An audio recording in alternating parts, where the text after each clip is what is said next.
ஆண்டவரும் இரட்சகருமான இயேசு கிறிஸ்துவின் ஈடு இணையற்ற நாமத்தில் அன்றன்றுள்ளப்பம் வாசகர்களுக்கு எங்கள் அன்பின் வாழ்த்துக்கள்.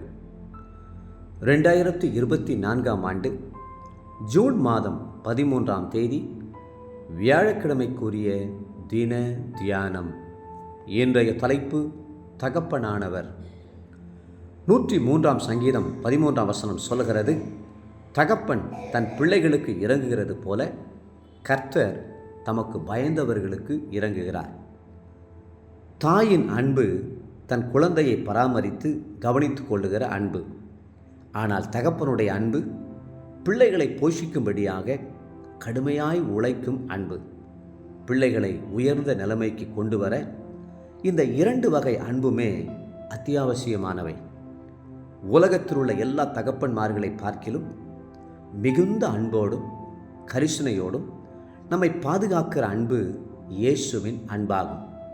அவரை அப்பா என்று நாம் அழைக்கும்போது அவருடைய உள்ளம் உருகுகிறது. அப்பா பிதாவே என்று அழைக்கிற புத்திர சுவீகார ஆவியை அவர் நமக்கு தந்திருக்கிறார். அவரை பரமண்டலங்களில் இருக்கிற எங்கள் பிதாவே என்று அழைக்கிறோம். தம்முடைய பிள்ளைகளுக்கு இன்னது தேவை என்பதை பரமபிதா அறிந்திருக்கிறார். உலக பிரகாரமாக கர்த்தர் எனக்கு கொடுத்த தகப்பனாருக்காக நான் கர்த்தருக்கு கோடான கோடி ஸ்தோத்திரங்களை ஏறெடுக்க கடமைப்பட்டிருக்கிறேன். அவர் என்னை அதிகமாக நேசித்தார். அவர் ரட்சிக்கப்பட்டு அபிஷேகம் பெற்று தேவ பக்தியுள்ளவராய் கர்த்தருடைய ஊழியத்தை செய்தார். சிறு வயதிலே சன்மார்க்க நெறியிலே எங்களை வளர்த்ததுடன் நாங்கள் நன்கு படித்து உயர்ந்த நிலைமைக்கு வர வேண்டும் என்பதில் கண்ணும் கருத்துமாக இருந்தார்.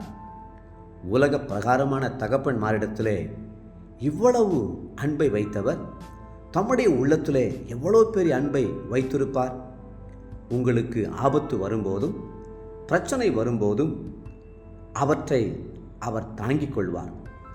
உனக்கு விரோதமாய் உருவாக்கப்படும் எந்த ஆயுதமும் வாய்க்காதே போம், உனக்கு விரோதமாய் நியாயத்தில் எழும்பும் எந்த நாவையும் நீ குற்றப்படுத்துவாய் என்று அவர் ஏசாயா 54:17 வாக்களிக்கிறார். சத்துரு வெள்ளம் போல வரும்போது கர்த்தருடைய ஆவியானவர் அவனுக்கு விரோதமாய் கொடியேற்றுவார் அல்லவா? தனது பிள்ளைகள் படிக்க வேண்டும் என்பதற்காக உலக பிரகாரமான தகப்பன் எவ்வளவு பாடுபட்டு உழைக்கிறான். சில தகப்பன்மார் கூலி வேலை செய்து நாளெல்லாம் பயங்கரமான உஷ்ணத்தில் அவதிப்பட்டு பாரமான சுமைகளை தூக்கி கிடைக்கிற வருமானத்திலே பிள்ளைகளுக்கு அரிசி வாங்கி கொண்டு வந்து உணவளிக்கிறார்கள். பிள்ளைகள் அதை புரிந்து கொண்டு நன்றி செலுத்தாவிட்டாலும் கூட பிள்ளைகளுக்கு உணவளிப்பது தனது கடமை என்று தகப்பன் அறிவான். இயேசு தகப்பனைப் போல நம்மை போஷிக்கிறார்.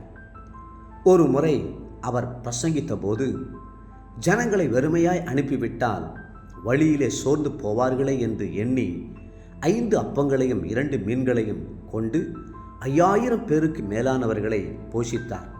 அப்படிப்பட்டவர் உங்களை போஷிக்க மாட்டாரா? அவர் காட்டு பறவைகளையும் மிருக ஜீவன்களையும் போஷித்து உணவளிக்கிறவர் அல்லவா? ஒரு தகப்பனைப் போல உங்களை நேசித்தபடினால் உங்களுக்காக சிலுவை சுமந்து கொண்டு கல்வாரி மேட்டிற்கு சென்றார். உங்கள் மேல் வரவேண்டிய ஆக்கினையை அவர் தன்மேல் ஏற்றுக்கொண்டார். நீங்கள் அனுபவிக்க வேண்டிய தண்டனையை தானே அனுபவித்தார். தேவ பிள்ளைகளே, அவர் உங்களுக்கு விடுதலையும் சமாதானத்தையும் சந்தோஷத்தையும் தந்தருளுவார். இன்றைய நினைவிற்கு செப்பனியா 3:17, உன் தேவனாகிய கர்த்தர் உன் நடுவில் இருக்கிறார். அவர் வல்லமையுள்ளவர். அவர் ரட்சிப்பார். அவர் உன் பேரில் சந்தோஷமாய் மகிழ்ந்து தம்முடைய அன்பு நிமித்தம் அமர்ந்திருப்பார்.